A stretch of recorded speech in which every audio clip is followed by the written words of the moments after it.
கன்னியாகுமரி அருகே செயல்பட்டு வரும் தனியார் மருத்துவக் கல்லூரி மருத்துவமனை கேண்டீனில் நாட்டு சாராயம் காய்ச்சி விற்பனை செய்ததாக 3 சமையல் தொழிலாளர்களை போலீசார் கைது செய்துள்ளனர்.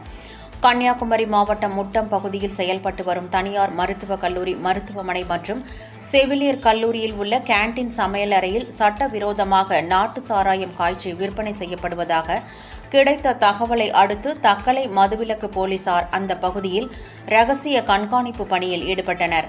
அப்போது அந்த வழியாக இருசக்கர வாகனத்தில் வந்த 3 பேரை சந்தேகத்தின் பேரில் தடுத்து நிறுத்தி சோதனை செய்தபோது அவர்கள் 2 லிட்டர் பாட்டிலில் விற்பனைக்காக நாட்டு சாராயம் எடுத்துச் சென்றது தெரியவந்தது.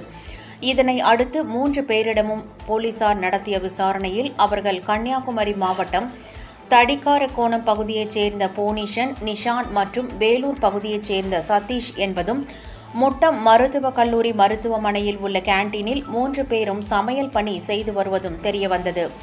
மேலும் அவர்களிடம் நடத்தப்பட்ட விசாரணையில் மருத்துவக் கல்லூரி வளாக விடுதி அறையில் தங்கி சமையல் பணி செய்து வரும் 3வரும் தங்களது அறையிலேயே சாராயம் காய்ச்சுவதற்கான ஊரல்களை ஒரு ட்ரம்மில் போட்டு வைத்து இரவு வந்ததும் கேண்டீன் சமையலறைக்கு எடுத்துச் சென்று குக்கரில் சாராயத்தை காய்ச்சி வெளியில் விற்பனை செய்தது புலனாகியது.